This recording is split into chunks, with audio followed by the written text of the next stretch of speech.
Thanks for the opportunity to give evidence today. I'd like to start by acknowledging the traditional owners of the land, the Wurundjeri people, and pay my respects to elders past and present. So those of you who haven't heard of us, we're a community-based organisation. We're member-based and we've been around for over 40 years and very strong public housing advocates throughout the last 40 years. Our vision is for a society where all older people have safe, secure and affordable housing. We deliver the Home at Last service, which is funded through the Victorian Government, and that assists people who are 50 years and older to understand their housing options, including retirement housing, but a lot of the work is focused on assisting older people to obtain public and community housing in Victoria. Around 130 to 160 people a year we assist to obtain public and community housing, and that includes applications as well as moving into public housing and then assisting them with all of the support needs that they may need after that. We're really lucky in Victoria because we do have a priority system for people who are over 55, as well as 55 plus specific older people's public housing.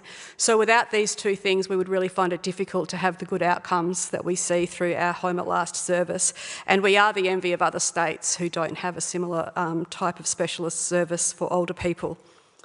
So the evidence that I'm giving today is based on the input of our over 900 members, including over 40 people who responded specifically to our survey, as well as the service delivery experience, which places us in a really unique position because we actually see the outcomes for people both finding housing, before finding housing and actually being placed into public housing. So they know what it's like to age in public housing, but they also know what it's like to be living in private rental where they can't afford the rent and to be at risk of homelessness. So we've seen firsthand the life-changing impacts of having secure and affordable housing, and many people who we assist who have been homeless or have been at risk of homeless now lead really happy lives in public housing and are better able to contribute to society, to manage their health, to volunteer, to look after grandkids. Those who have mobility issues, and about 50% of our clients do have mobility issues which impact on their housing, they're able to get modifications to their homes that they can't get in private rental or even in community housing. This means that they can age in place in their forever homes, knowing that their landlord won't kick them out and that they'll be able to afford the rent for as long as they are alive. So we are genuinely concerned that public housing is essentially disappearing in Melbourne under this program. We haven't seen any commitment to growing and expanding public housing, and we'd like to see growth in both public and community housing with no loss of public housing to the community sector.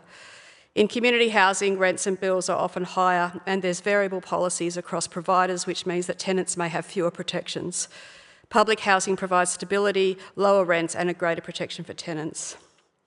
There are 12 older persons housing towers that are slated for redevelopment. Many of these tenants, including some of our members, are in their 80s and 90s, and we're seriously concerned about whether they'll survive this move. We'd like to see the rights of older tenants safeguarded and that there's specific support provided to older renters, both for those that are in those 12 high-rises, but also older tenants that are in the general public housing stock. The support needs to be face-to-face and accessible, and at the moment we don't see any independent service that's helping older residents understand their rights or options for this redevelopment.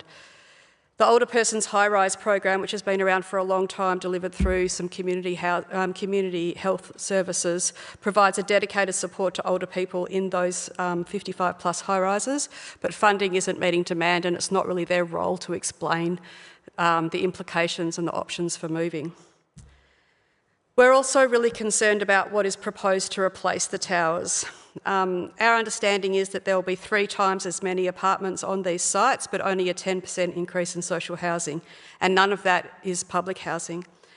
Simply increasing the general housing stock will not address the housing crisis.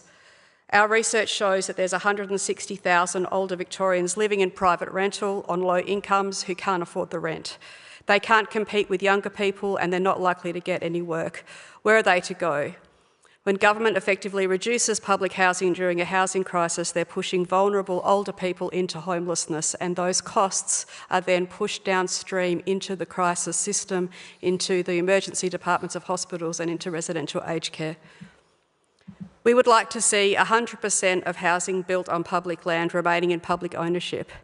If all 30,000 of the proposed new housing was public housing, we may go some way to addressing the wait list, as well as those who are in need who are not on the wait list. And we know that there are many thousands of people who are unable to apply or are ineligible for public housing that also have a critical need for secure housing. So far, our members are telling us that the government consultations that have taken place around these redevelopments have given residents no real voice about whether the towers should or will be redeveloped. The decision to redevelop was already a done deal, and the consultation was really about discussing how residents would be relocated, which they didn't feel has been an adequate consultation. It also remains unclear whether all the high-rises are beyond repair or if their conditions vary. We would like to see comprehensive and independent site-by-site evaluations to determine whether upgrading the buildings is feasible and taking into account the cost of relocations on tenants. You can read the rest of our recommendations, which I'm sure you would have in our submission, and I've got some quotes here that have come through our surveys from our members, which I'd like to share with you today if possible, just so you can see the words of the older tenants that are speaking to us about this issue. Well, thank you. That sounds good. Thanks very much, Fiona. Appreciate that. I'll start off with questions, then we'll go through. I had a look, and one of your recommendations was the adequately fund repairs and maintenance of public housing. That suggests to me that obviously it's not at the moment. What makes you say that? It's what we hear at the moment from tenants in public housing is that maintenance in the past has been difficult and lengthy to obtain, but now it's near on impossible. Is that due to, demolition works? No, that's not. That's across all different types of public housing, both the low rises and the high rises. Okay. There's been, and I'm sure there's other people giving evidence today that can speak to this. There's been a long history of a lack of repairs and a lack of upkeep of some of the low-rise and high-rise public housing. Yeah. And so the people that you're representing, they're having difficulties. Is it the quality of the works or the works just aren't happening? Just not happening. Just not happening. Must be incredibly frustrating for some people that, as you all know, can be in quite vulnerable situations. Yes, I think it's fair to say that there's a perception that the housing stock is being allowed to run down in order to justify redeveloping it. Whether or not that's the case, that is definitely a perception from some of our members and some of our clients. Okay. Would you say that perception is widespread, or would you think it's in patches, or...? Certainly it comes to us a lot, that perception. Whether or not it's widespread, it's anecdotal. Yeah. Okay, fair enough. One of the other recommendations, I think it was recommendation 9, you had about safeguard rights and provide support for older renters. Yeah. One of the rights that's been talked about quite heavily in this inquiry so far is about the right to return. Yes. What are you hearing about? Yeah, we would like to see the right to return, and people, as you would have heard, I'm sure, and there's been a lot of talk about the breaking up of the communities. We know that for older people it is much more difficult to relocate to a place far away from where you're familiar, and that's because you may have your family close by, you may have medical needs close by. When we've spoken to residents in some of the high rises, they love where they're living because it's close to public transport, it's across the road from the pharmacy, all of those things. Can I ask a quick question? Yeah. When one of the elderly people that you work with, how do they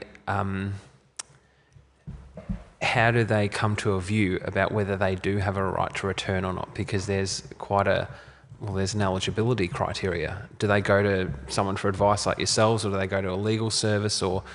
You mean, has their eligibility changed since they moved into public housing? Well, no, I mean, how do they discover that they might have a right to return or not? How do they figure out that they've met the criteria to return? Do they go to you? Do they go... Yeah. Well, my assumption would be that if they're eligible for public housing and they're living in that public housing and they're moved elsewhere, they would still remain eligible when they return. So the process of getting into that public housing would have gone through the eligibility criteria, which is around income, assets and age. Sometimes people have been there for a long period of time and that... It may have changed, that's correct, yeah. Okay, no, that's just... Thank you for although that. I should say that older people are less likely to increase their income. They're more likely to be on the age pension, and so I don't think that will be as much of an issue around eligibility. Once people get to a certain age, it's likely that their income's going to stay the same, and that's one of the reasons why private rental isn't great for them. All right, thank you, I appreciate that. Yeah. I'm now going to hand over to Mr. Galea, who's online. Thank you very much, Chair. Thank you for joining us today, Ms York. You've touched a couple of times already on the condition of some of the existing towers. Yeah. Want to elaborate on what sort of issues that you're frequently encountering, or the people that you represent are frequently encountering? What we hear, and I'm not an expert on this, I'm not a building inspector, so I can't speak, and that's one of the reasons we'd like to see some expertise around this. But what we hear from some of the people, the residents in the towers, is around heating and cooling. So some of the buildings hold onto their heat for quite a long time, even after the temperature's dropped outside. So we know that there's issues with heating and with ventilation. What we don't know is this the case for every single tower block, and what options are there to ameliorate those things? So that's the sort of information that we'd like to see before we can make a strong statement about whether or not repair options and renovation options are possible. But those, and certainly heating and cooling has been a bit of a theme that we've heard across these hearings. Are those issues coming to you from one specific tower, or are they coming to you from across different towers? From a couple of them. The reason that we're concerned about, I guess we would like to see housing that's, environmentally appropriate for older people, is because older people are disproportionately impacted by heat waves, and it is one of the silent killers for older people. So because of that, we think there should be priority given to those towers that are earmarked. The 55 plus older persons high rises should be appropriate for older people, and one of the issues is heating. Yep. Absolutely, that's very valid feedback. Thank you. If I can ask on a similar and related note, in terms of accessibility, obviously people's needs do change and can change over time, especially for older persons. Can you talk to me about some of the challenges you've supported people with, whether it's with accessibility of their existing units, whether it's things like shower access? Yeah. So the newer housing that's being built tends to have better accessibility. So what we would like to see in all of the building standards is minimum accessibility standards for people, and that's not just for people with disabilities, that's for all older people, or anyone really. So universal housing design principles applied. One of the things that we see, and it's much more prevalent in private rental, is things like steps over baths and steps up to doorways, preventing people from being able to age in place. So they have a fall, they can't be safely discharged. And one of the things that we think is really important and to protect around public housing is that modifications for things like ramps and rails can be done relatively easy in public housing. Community housing providers would like to be able to do it, but they don't have the funding. They need to apply for a grant to do that, which means that an older person in public housing can request modifications and they can get them relatively easily. And yes, it's really important for people in terms of ageing in place. Mr. Galea, your time's expired, I'm afraid. I'm going to hand it over to Ms. Gray-Barberio now. Thanks very much, Chair. Welcome, Fiona. Fiona, the committee has received dozens of submissions from older residents, as well as representation of older residents as witnesses during this inquiry period. They overwhelmingly do not want to move and are distressed by the idea of displacement. And I think you sort of touched on this in your earliest opening statement. Will forced relocation cause harm to older residents in particular? We are concerned about the older residents and the impact of the relocations, particularly some of the people that are in their 80s and 90s, and whether or not they will survive the move or end up in residential aged care or away from the communities that they know. So yeah, we are concerned for older residents. That's pretty heartbreaking to hear. I just want to ask you about what are the services that older people need in particular in public housing, and do you believe that these are being provided during and after the relocation? We're not we don't think that there's been enough help for older people generally. So there is the Older Persons High-Rise program, which I mentioned earlier, and that's been a great program for many years, and it assists older tenants in a range of issues. But their role is not to be able to assist with the relocations or to explain people's options or to advocate on behalf of. So we saw with some of the low-rise redevelopments in the public housing renewal program that there weren't social workers on site, there weren't people that were able to assist older people to find out what their options were and to explain the processes. And we think it's really important that there is a dedicated older person service that can assist people, because things take longer. You need to have staff that are well able to work with older people, and we don't have that specific service. A lot of people are doing extra work on top of what they're currently doing in order to support people, but we're not seeing that additional support that's required for older people.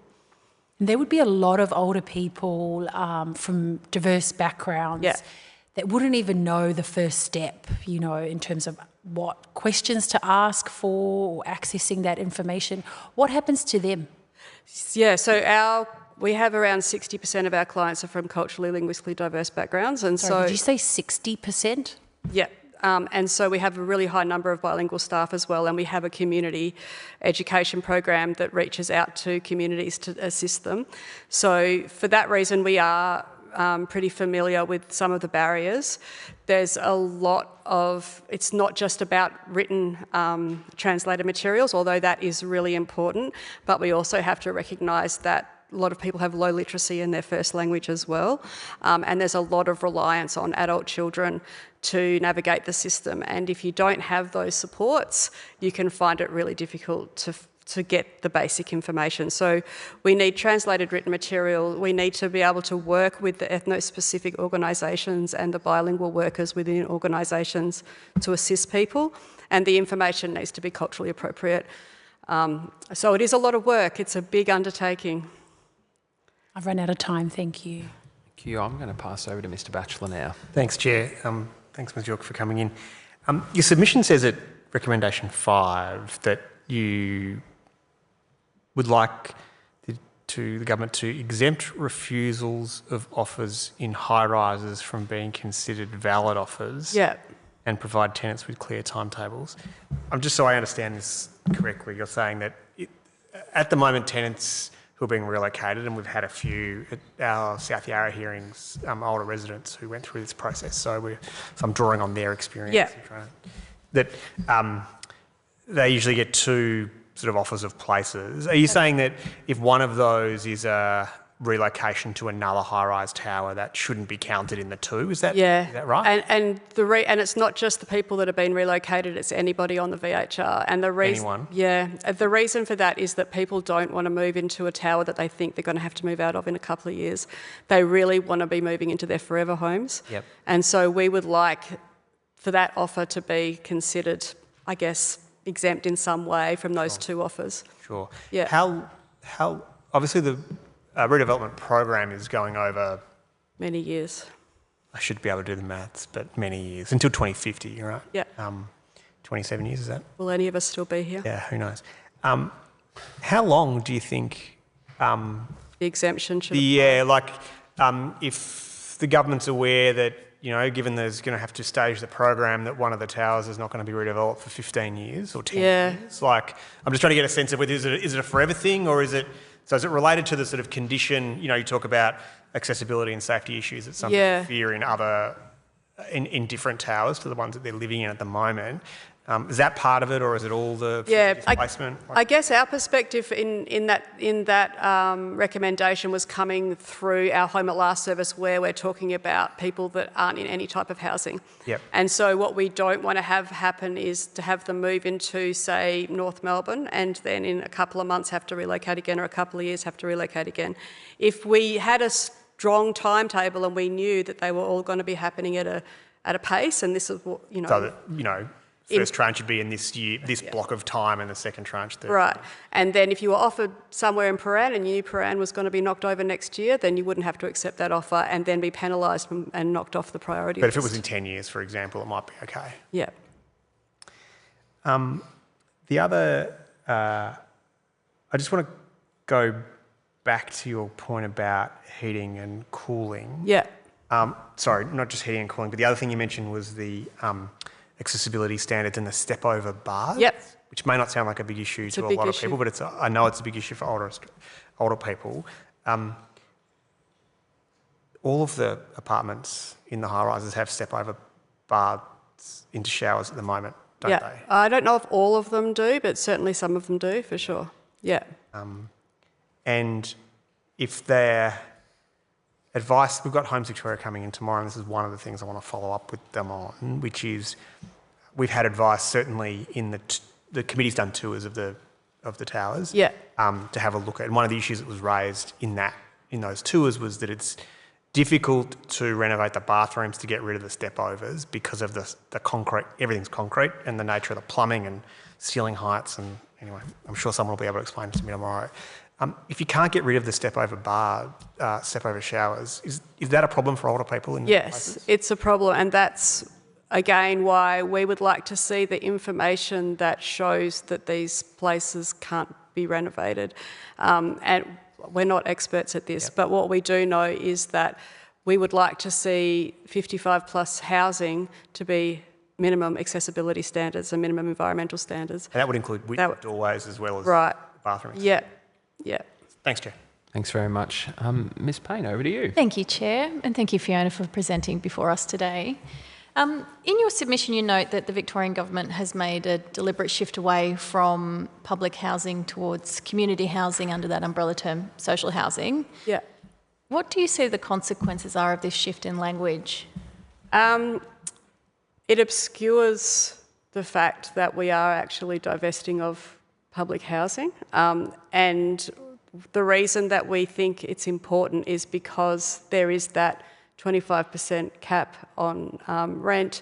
It's a relatively clear processes around complaints and repairs and maintenance, although having said that, there is a big backlog in public housing repairs and maintenance.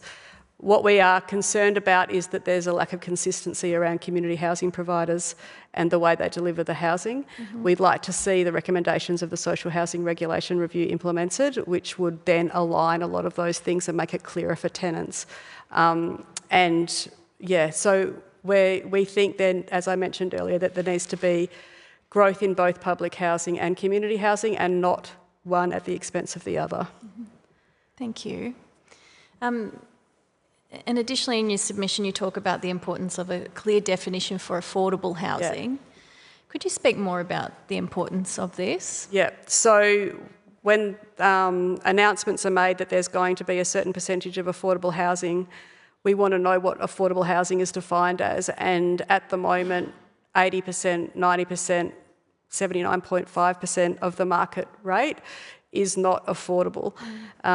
If we had public housing that was much more plentiful, we wouldn't have this scarcity mentality and we wouldn't have to have such strict eligibility requirements, and it will become a much more normal thing for people on low incomes and key workers to be able to access, as well as people that are on government support payments. And so at the moment, the solution for some people that aren't eligible for public housing is so-called affordable, but we know that that's not actually that affordable for the majority of people. Yeah, thank you. And now my question next relates to the redevelopments, and you did make comment on this in your opening statement, but I might just ask anyway in case you'd like to expand. So your submission states that critical details on the redevelopments regarding land ownership, development types and the preservation of public housing remains undisclosed. What impact has this had on your ability to properly advocate on behalf of your members? We would really like some more clarity about what's happening. I think if the public housing towers are in such a state of disrepair that they need to be replaced, then we need that information to be clear and transparent. We have these parcels of government-owned land in prime locations, which is exactly the places where older people want to be living, close to public transport, close to amenities, etc. It's a fantastic opportunity to increase the housing stock for public housing, but we just don't seem to be doing that. And our members would like to know, and our clients would like to know why. How are we going to be addressing the housing crisis if we don't start properly investing in housing in these locations? We don't actually need to increase housing stock per se, the general housing stock. We have housing stock that no one can afford in empty apartments all over Docklands and Footscray, for example. What we need is housing that people can genuinely afford to live in forever. Okay, great. Thank you, Chair. Thanks very much. We're now going to go to Ms Terpstra, who is online. Thank you, Chair, and thanks, Fiona, for coming in and giving your presentation today. I was just having a quick squeeze at your submission, but also just reflecting on some of the evidence that you've just given today, and in particular in regard to older persons. I note that you were saying earlier some of the experiences that older people are having in the towers relate to things like heating and cooling, and that the towers can retain their heat over long periods, even when the temperature's cooled outside. From a health perspective, what sorts of things are you hearing from people who might be speaking to you about the ongoing impacts of those sort of extremes in temperatures are having on their health and their ability to heat and cool their own sort of living spaces in the towers as they currently are?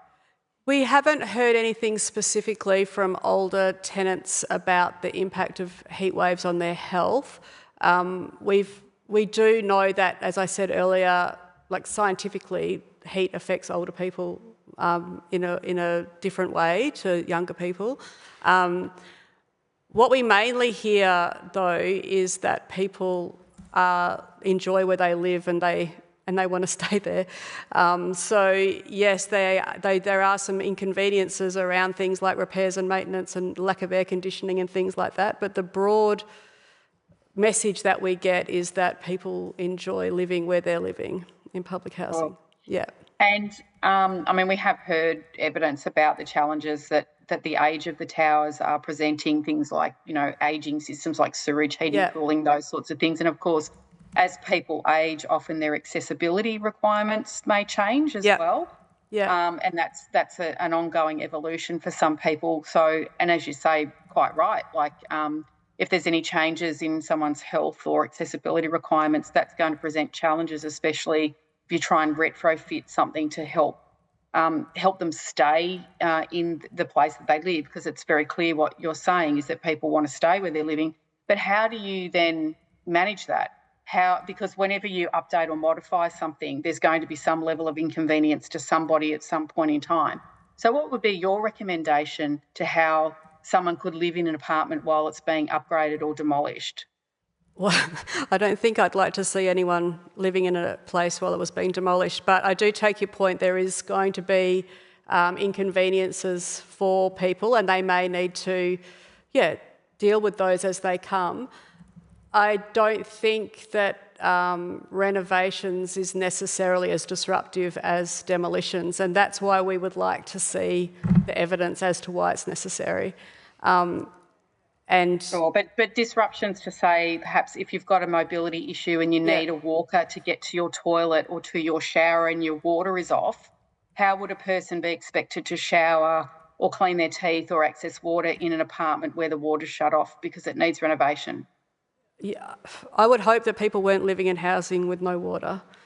Well, but if there's plumbing issues, sometimes water does need to be shut off, especially if pipes need to be replaced. So I'm just wondering, from your perspective, how you would see that actually be managed. For a short period of time while the water's been repaired? Or I'm not quite understanding the question. I think people get ramps and rails and home modifications regularly as part of the ageing process. Occupational therapists will come into a home and they'll do an assessment and they'll say, these are the modifications that are required in order for an older person with mobility issues to stay in the home. And the advantage of public housing is that the government often pays for those modifications, ramps and rails. If they're not in public housing, then they have to find money to do it themselves, and that places them at risk. So there's a whole... I think the challenge is what types of modifications. So, you know, if there are extensive modifications required, you'd have to agree, wouldn't you, that sometimes it's not possible for someone to stay in an apartment if there are extensive modifications needed to be I will done just say to that overall. quickly, we've just got to finish off this one. I don't mean to cut you off, Ms Terpstra, but please respond, if you like, to the rest of the question. Then we'll Yeah, have to I move agree on. that sometimes people will have to leave in order to have homes modified. Great, thank you. Thanks, Ms Terpstra. Mr Puglielli. Thank you, Chair. Good afternoon. I understand this week Hank, a public housing resident at an older person's from an older person's tower in Northcote, locked himself to a drilling machine to prevent works in advance of the upcoming demolitions at the Flemington estate. Now, I understand he's done this because he's worried about his home, but also about every public housing resident's home that's set to be demolished under the current plan, and the idea of the destruction of the current public housing system that we have in this state that so many people rely on.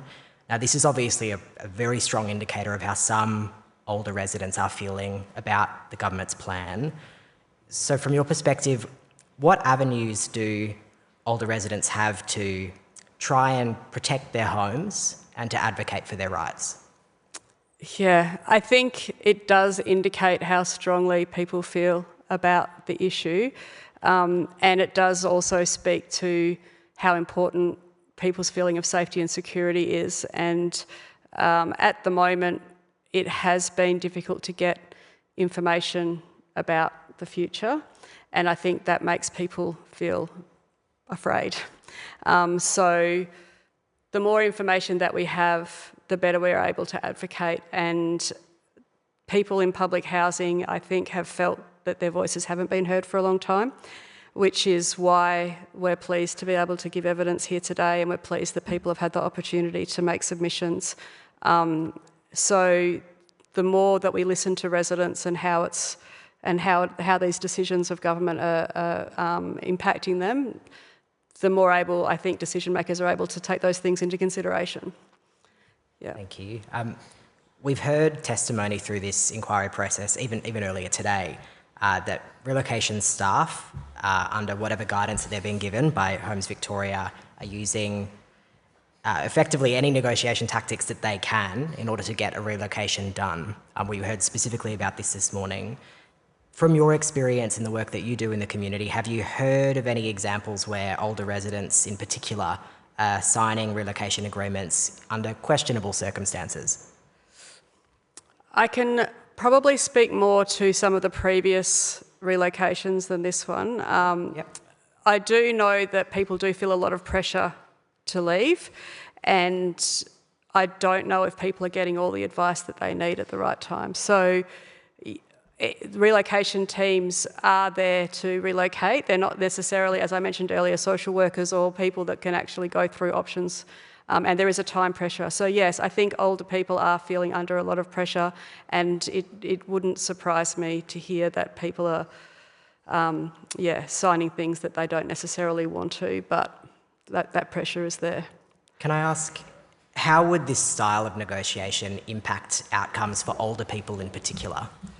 This is exactly why we want to see a specialised service for older people, because we think older people do need more time, especially people, as you mentioned earlier, from non-English speaking backgrounds. So we would like to see people that are trained to work with older people to go through the options in a way that gives them enough time to understand everything before they take options. Yeah. Thank you, that's my time. Thanks so much. And Fiona, thanks very much for your evidence today and appearing before the inquiry. That's an end to this session now.